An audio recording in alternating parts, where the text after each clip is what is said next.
This is where we lived during the winter because it was very cozy. It was built into the ground. And what you're looking at, what you're approaching here, is the women's entrance. What you'll find is the traditional style. It's 12-sided. Very wonderful engineering. I call it 4 and 12. We started with the 4 big beams, and everything else is tied or lashed to it.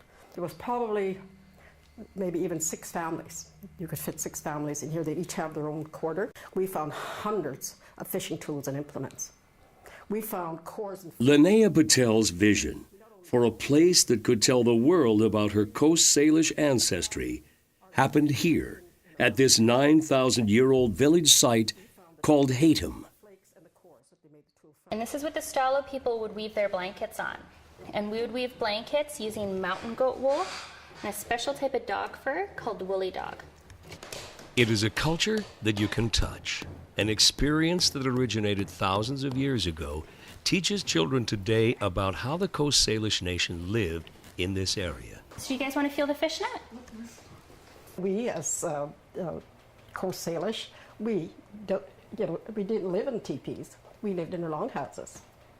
We didn't ride horses. We rode in our canoes. We rode in our canoes and dipped our dinner out of the river. The Coast Salish were incredible innovators. Almost 10,000 years of history can be experienced and understood by seeing and touching the artifacts of their culture. We found in this oldest house cobble choppers. Do you want to handle that? Yeah. And you see that it's a very easy stone. This tool is what scored the salmon, and they would hang it and dry it. It's called a quetzal.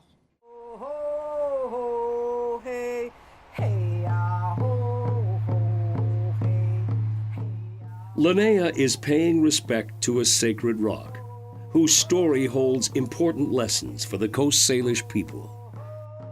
A rock is just a rock, unless there's a story attached to it. It is the story of the 3 chiefs, the 3 Siam, who didn't share the written language that they were given. So in the age of transformation, when your creator was walking the earth, he turned them into stone. This is the only site. Xayatem is the only site that the elders are allowing public access to, and that's just for education and cultural awareness, and to help change perceptions of who we are as First Nations.